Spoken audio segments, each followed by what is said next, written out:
திருவாரூர் மாவட்டத்தின் பல்வேறு பகுதிகளில் நேற்று இரவு கொட்டி தீர்த்த கனமழை காரணமாக ஓகை பேரையூர் நேரடி நெல் கொள்முதல் நிலையத்தில் நெல் மூட்டைகள் மழையில் நனைந்தன. மேலும் தற்காலிக கொட்டகையில் இந்த நெல் கொள்முதல் நிலையம் செயல்பட்டு வருவதால் விவசாயிகளின் நெல் மூட்டைகளை பாதுகாக்க முடியாத நிலை ஏற்பட்டுள்ளதாகவும் நிரந்தர கட்டிடம் கட்டித்தர வேண்டும் என விவசாயிகள் கோரிக்கை விடுத்துள்ளனர்.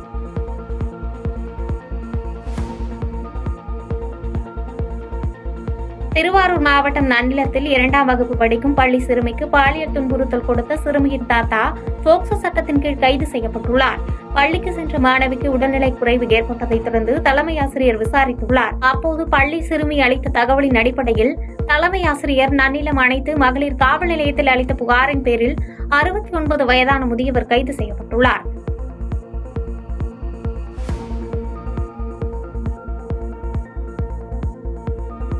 திருவாரூர் மாவட்டத்தில் பல்வேறு பகுதிகளில் கொட்டி தீர்த்த கனமழை காரணமாக சம்பா நெல் அறுவடை பணிகளில் ஈடுபட்டு வரும் விவசாயிகள் அவதியடைந்துள்ளனர். மேலும் இந்த மழை தொடர்ந்து நீடித்தால் சம்பா நெல் பயிர்கள் மழையில் சாய்ந்து மகசூல் இழப்பு ஏற்படும் நிலை உருவாகும் என விவசாயிகள் வேதனை தெரிவித்துள்ளனர்.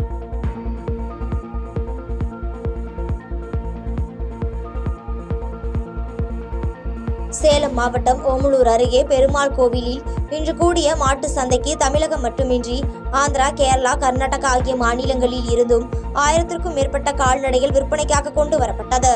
இன்று கூடிய சந்தையில் கோவை மாடுகள் விற்பனை அதிகரித்ததால் 5 கோடி ரூபாய்க்கு வர்த்தகம் நடந்ததாக வியாபாரிகள் தெரிவித்துள்ளனர்.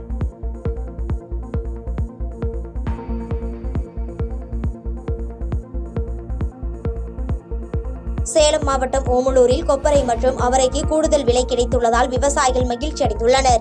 ஏலத்தில் குறைந்தபட்சமாக 1 கிலோ 102 ரூபாய் 20 பைசா முதல் அதிகபட்சமாக 150 ரூபாய் 30 வரை விற்பனையானது. அதேபோல அவரை குறைந்தபட்சமாக கிலோ 50 ரூபாய் முதல் 75 ரூபாய் வரை விற்பனையாகியது.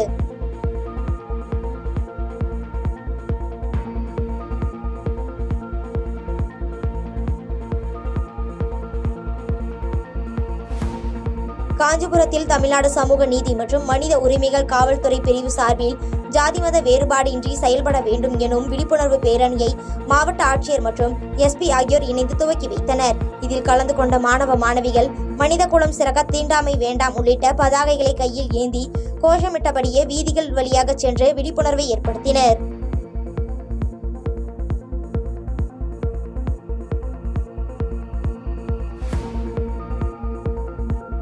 காஞ்சிபுரம் மாவட்டம் விவசாயிகள் நலன் காக்கும் கூட்டம் காஞ்சிபுரம் மாவட்ட ஆட்சியர் அலுவலகத்தில் உள்ள கூட்டரங்கில் மாவட்ட ஆட்சியர் கலைச்செல்வி தலைமையில் நடைபெற்றது. இதில் ஏராளமான விவசாயிகள் கலந்து கொண்டு தங்களது குறைகளை மாவட்ட ஆட்சியரிடம் தெரிவித்தனர்.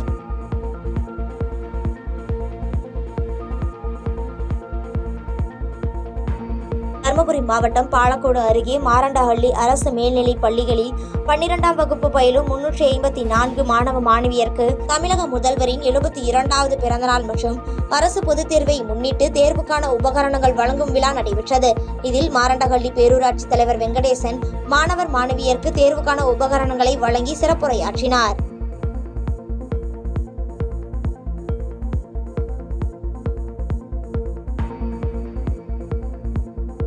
திண்டுக்கல் மாவட்டம் பழனி அடுத்த ஆயக்குடி பேரூராட்சிக்குட்பட்ட பகுதிகளில் செயல்பட்டு வரும் அரசு தொடக்க பள்ளிகளில் தமிழக முதலமைச்சர் மு.க.ஸ்டாலின் பிறந்தநாளை முன்னிட்டு ஆயக்குடி பேரூர் திமுக சார்பில் பள்ளி மாணவ மாணவிகளுக்கு விலையில்லா பாடப்புத்தக உபகரணங்கள் வழங்கும் விழா நடைபெற்றது. இந்நிகழ்வில் பேரூர் செயலாளர் சின்னதுரை, ஒன்றிய செயலாளர் சுவாமிநாதன் உள்ளிட்ட ஏராளமானோர் கலந்து கொண்டனர்.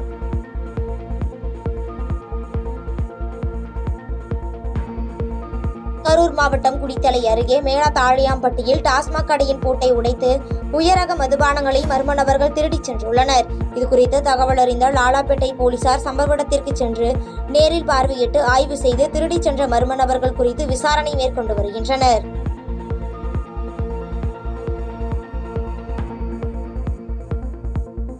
கரூர் மாவட்டம் பரமத்தி அருகே 35க்கும் மேற்பட்ட ஆடுகளை தெருநாய்கள் கடித்ததில் 15 ஆடுகள் பரிதாபமாக உயிரிழந்தன. பரமத்தி பகுதியில் ஆடுகள் வளர்ப்பு பிரதான தொழிலாக உள்ள நிலையில் நாளுக்கு நாள் தெருநாய்களின் தொல்லை அதிகரித்து வருவதாகவும் இதுகுறித்து அரசு உடனடியாக நாய்களை கட்டுப்படுத்த நடவடிக்கை எடுக்க வேண்டும் எனவும் உயிரிழந்த ஆட்டிற்கு நிவாரணம் தொகை வழங்க வேண்டும் என அப்பகுதி பொதுமக்கள் கோரிக்கை விடுத்து செய்தியாளர்களுக்கு பேட்டியளித்துள்ளனர். மானாவாரி பூமி வானம்பாத்த பூமி இருக்கிறனால வேற தண்ணி நீர்ப்பாசன வசதி இல்லாத ஒரு வறட்சியான ஏரியானால இங்க இந்த ஆடு வளர்ப்பை தவிர வேற தொழில் இது கிடையாது. அதனால எல்லாருடைய கிராம மக்களுடைய வாழ்வாதாரம் ஒன்று இந்த ஆட்டு வளர்ப்பு நம்பி தான் இருக்கிறாங்க. மாடுகளுங்கிறது ஏதோ ஒரு பேருக்கு சொற்பமாக ஏதோ அவங்கவுங்க வீட்டு தேவைகளுக்கு பால் கறவைக்காக தேவை பண்ணுறாங்க.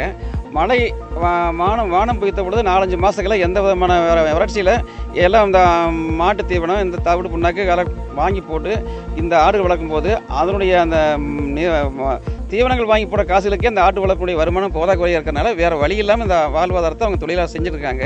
இந்த மாதிரி இருக்கிற பட்சத்தில் இந்த ஏரியாக்கள் சுற்று வட்டாரங்களில் இந்த வீடுகளில் தெருநாய்கள் நிறைய வளர்த்தி விட்டுட்டு தெருவில் சுற்ற விடுறாங்க.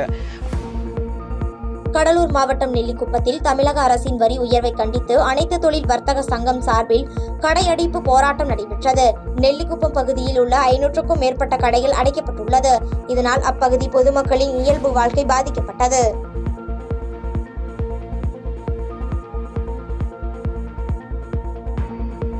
கன்னியாகுமரி மாவட்டம் தமிழக கேரள எல்லையான களியக்காவிளை அருகே மரியகிரி மழங்கரை கத்தோலிக்க கல்லூரியின் தேசிய மாணவர் படை மாணவர்களின் போதைக்கு எதிரான விழிப்புணர்வு பேரணி நடைபெற்றது.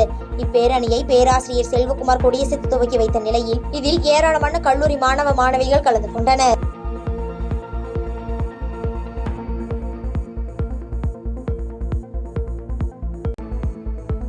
வேலூர் மாவட்டம் கேவிக்குப்பம் அடுத்த மாலிப்பட்டு ஊராட்சி குடியிருப்பு பகுதியில் புகுந்த காட்டு யானைகள் அருகே உள்ள விளைநிலங்களுக்கு சென்று அங்குள்ள பயிர்களை சேதப்படுத்தி சென்றது. இதனால் விவசாயிகள் வேதனை அடைந்துள்ள நிலையில் காட்டு யானைகள் ஊருக்குள் உலா வரும் சிசிடிவி காட்சிகள் வெளியாகி பரபரப்பை ஏற்படுத்தியுள்ளது. மத்திய பிரதேசத்தில் மோசடி, மிரட்டி பணம் பறித்தல், சதி செய்தல் உள்ளிட்ட வழக்குகளில் சம்பந்தப்பட்ட தலைமறைவு குற்றவாளியான நாகார்ஜுனா ரெட்டி என்பவர் விமானத்தில் துபாய்க்கு தப்பிச் செல்ல முயன்றபோது சென்னை விமான நிலையத்தில் கைது செய்யப்பட்டார். சென்னை விமான நிலைய குடியுரிமை அதிகாரிகள் சோதனையில் கண்டுபிடித்து அவருடைய பயணத்தை ரத்து செய்து சென்னை விமான நிலைய போலீசாரிடம் ஒப்படைத்தனர். எண்ணூர் விரைவு சாலையில் பெருநகர சென்னை மாநகராட்சி சாலையில் உள்ள மண் அள்ளும் லாரி ஹைட்ராலிக் டியூப் அருந்ததால் எண்ணெய் சாலையில் கொட்டியது.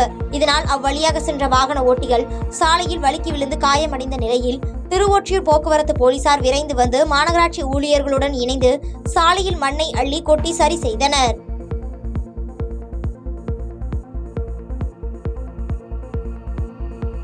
சென்னை திருவொற்றியூரில் சிறுமிகளிடம் காதலிப்பதாக கூறி பாலியல் தொல்லை அளித்த முகமது ரபீக், அப்துல் கலாம் மற்றும் இதற்கு உடந்தையாக இருந்த சிறுமியின் தாய் உட்பட 3 பேரை போக்சோ சட்டத்தின் கீழ் போலீசார் கைது செய்து சிறையில் அடைத்தனர். இதுகுறித்து சிறுமியின் தந்தை அளித்த புகாரின் பேரில் நடவடிக்கை எடுக்கப்பட்டுள்ள நிலையில் இச்சம்பவம் அப்பகுதியில் பரபரப்பை ஏற்படுத்தியுள்ளது. திருவள்ளூர் கிழக்கு மாவட்டம் பெரியபாளையத்தில் திமுக மாவட்ட இளைஞரணி சார்பில் ஆலோசனை கூட்டம் நடைபெற்றது. இக்கூட்டத்தில் சிறப்பு அழைப்பாளராக திருவள்ளூர் கிழக்கு மாவட்ட பொறுப்பாளர் MSK ரமேஷ்ராஜ் கலந்து கொண்டு இளைஞர் அணி தொண்டர்களுக்கு ஆலோசனைகளை வழங்கினார்.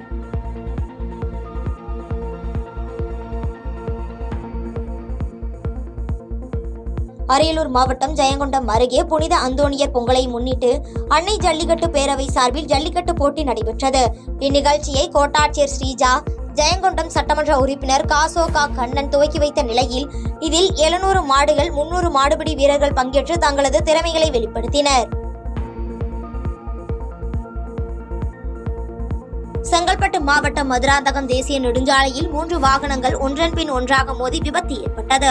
இந்த விபத்து காரணமாக திருச்சி சென்னை தேசிய நெடுஞ்சாலையில் சுமார் 2 கிலோமீட்டர் தூரத்திற்கு போக்குவரத்து பாதிப்பு ஏற்பட்டது. புதுக்கோட்டை மாவட்டம் பொன்னமராவதி அருகே பொன்மாசலிங்க ஐயனார் கோவில் சிவராத்திரியை முன்னிட்டு ஜல்லிக்கட்டு போட்டி நடைபெற்றது.